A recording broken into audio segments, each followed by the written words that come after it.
ചെയ്യുന്നു. അതെ, കൺസൾട്ടൻസി അത്യാവശ്യം തെറ്റില്ലാതെ വൃത്തിക്ക് കൊണ്ടുപോകുന്നു. അത്യാവശ്യം തെറ്റില്ലാതെ we are the number 1 in the country. ആഗ്രഹിക്കുന്ന ഒരു പരിധി വേണ്ടേ? എന്തൊരു തള്ളണത്.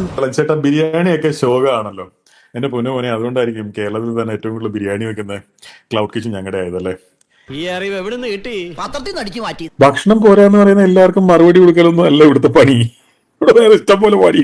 ഇയാള് ഒരുപാട് പണി ചെയ്യുന്നുണ്ടെന്ന് എനിക്ക് മനസ്സിലായി. ഇതൊക്കെയല്ലേ താൻ ചെയ്യുന്ന പണി. ഒരു മോശം റിവ്യൂ കണ്ടു താങ്കളുടെ റെസ്റ്റോറന്റിനെ കുറിച്ച്. ഇനി comments on that. We don't have time for losers. നമുക്ക് ഇഷ്ടം പോലെ വേറെ പണിയുണ്ട്. അതെന്നാ വർത്താനം പറഞ്ഞു വെച്ച് പോയേ?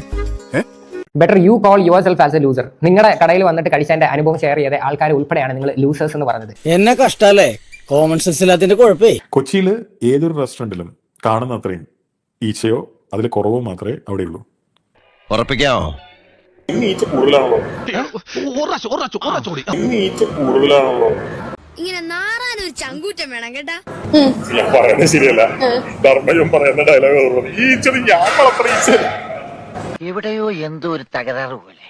ഞാൻ ഈച്ച എവിടെ നിന്ന് വരണമെന്ന് ചോദിച്ചാൽ അല്ലാണ്ട് ഈച്ച വരുന്നവരാ. ഇത് ഞാൻ വളർത്തുന്ന ഈച്ചയൊന്നുമല്ല. അതുകൊണ്ട് തന്നെ അയ്യോ ഈച്ച ഇവിടെ വരില്ലെന്ന് പറഞ്ഞ ഈച്ച അനുസരിക്കാൻ നമ്മളില്ല. ഒന്നും ചെയ്യാൻ പറ്റില്ലല്ലോ. ചെയ്യാൻ പറ്റും. Daily pest control. Daily pest control ചെയ്യാൻ പറ്റും. എന്നിട്ട് അതിന്റെ 5000 രൂപ വെച്ച് ഡെയിലി ബില്ല് കൊടുക്കാൻ പറ്റും. മാസം 1.5 ലക്ഷം രൂപ. അങ്ങനെ ആരല്ലേ?